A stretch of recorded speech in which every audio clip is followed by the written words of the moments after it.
Good morning. The suspect in the UnitedHealthcare CEO killing is facing multiple charges across both New York and Pennsylvania, including murder.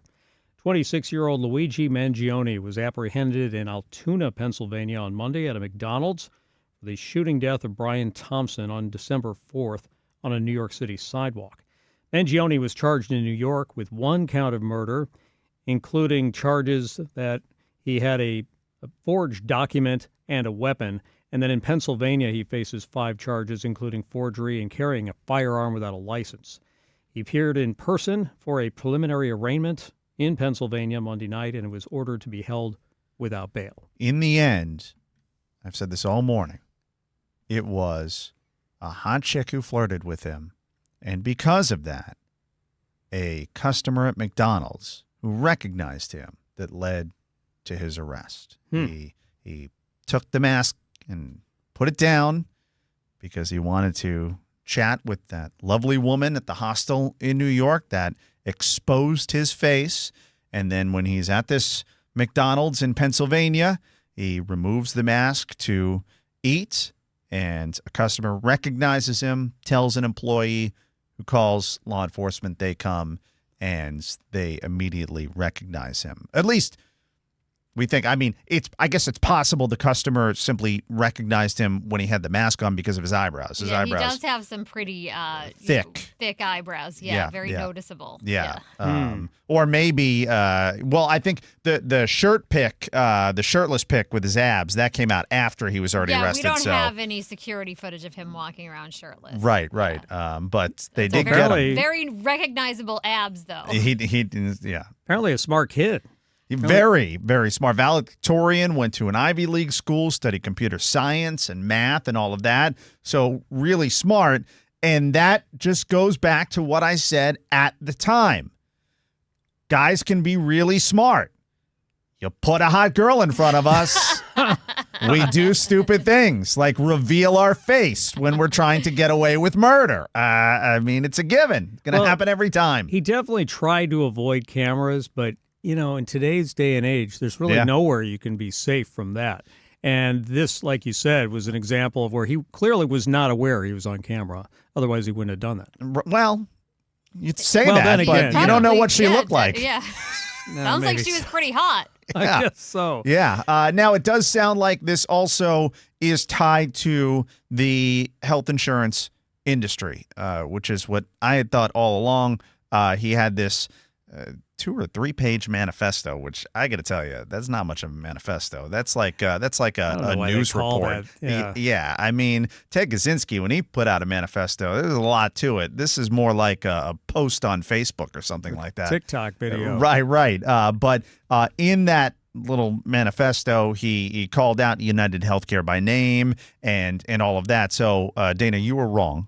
I was wrong, yes. Would you like to apologize to the wife of the Yes, I would. I would like to apologize to the estranged wife of the CEO, who still put out a pretty, strange statement. Like, nobody who's married to somebody says, when I heard of his passing. You just don't word it that way. It was so weird to me. She's estranged, so. Yes. But you got sucked into the conspiracy. You did. But she said that he had already received threats, and there was a bomb threat at the house that night. So I wonder if this Luigi Mangione, if he was responsible for those threats as well. Maybe. There are so many people making threats now, sadly, at the family of the UnitedHealthcare CEO. It's just insane. The reaction to the arrest. I mean, people angry that he was caught. Yeah, it's really insane. Yeah. Which is just nuts.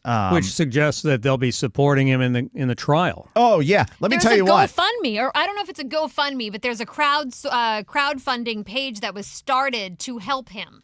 Some of these sick people, these murderers, they end up getting, married in prison, and they get all these. This guy. Oh my gosh! Is going to get a lot of mail. His social media was just flooded with women just coming on to him. Yeah, that's like that sort of sick obsession with serial killers. These are people who, for whatever reason, are supporting, I guess, the cause of going up against the healthcare industry. Now, for a guy who doesn't seem to like corporate America based on his postings and things like that, he keeps frequenting their establishments. I mean, this is a guy who was at Starbucks and McDonald's. That's right, he was. Yeah, Yeah. And he had, didn't he have like a Tommy Hilfiger jacket? Yeah. And he had like an expensive Right. $300 brand name backpack. So. Right. And McDonald's been in the news a lot lately this year with the E. coli and then this and the snack wraps. They're coming back in 2025, so they're making McRib. The a lot. McRib, Yeah, the McRib, a lot of headlines. In terms of what might be the reason that he has an issue with the healthcare industry, because he comes from a pretty wealthy family, but the back surgery that he apparently got, it sounds like maybe it stems from that. I guess that's a really expensive back surgery, and I don't know. Well, if they I don't think cover it was the back surgery and then the chronic pain that he was in after that. One of his friends said that it ruined his love life. So this kid, probably.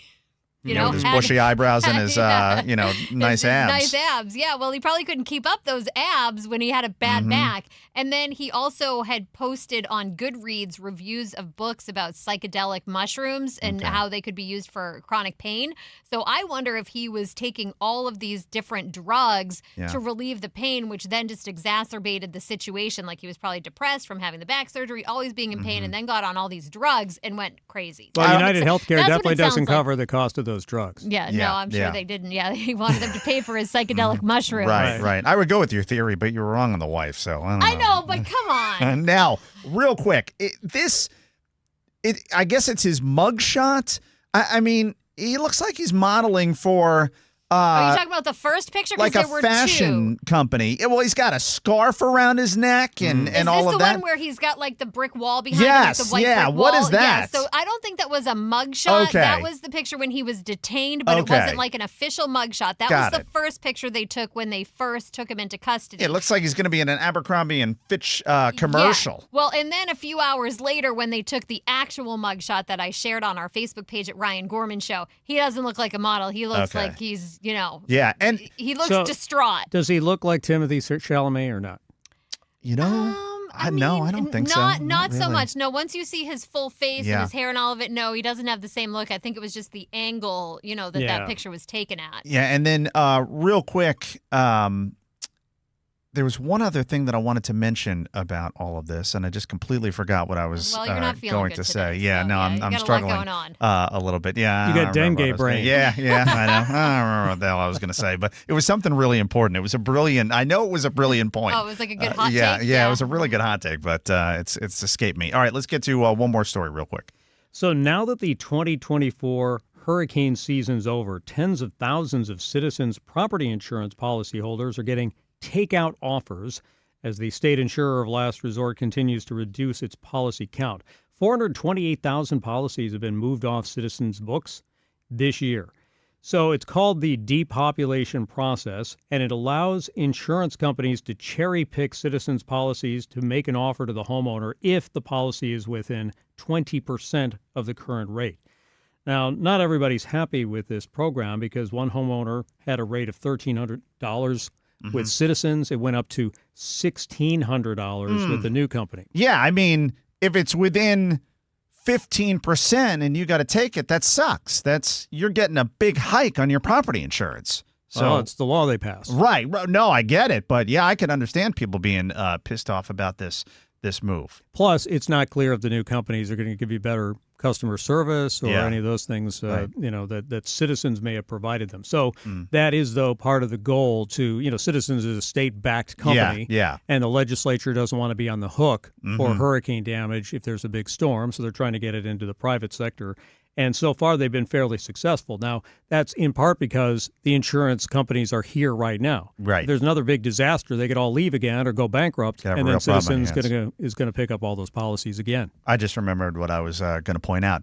He was shaking when those police officers, when they approached him at the McDonald's and he realized they knew who he was, which is interesting because in the video of him murdering the UnitedHealthcare CEO, he seemed so calm that a lot of people thought he was a professional hitman. Yeah, I know. Obviously, it is crazy. he's not. But again, I think he's been taking a lot of drugs. Yeah. I think that's a big That- part that's of your it. new We Yeah, still theory. don't know that's my how new he theory. knew where everybody was, where this guy Yeah, was there are supposed to still be. some questions. The monopoly money, all of that. All right, Chris Trankman with today's top stories. Chris, thanks so much. Thank you.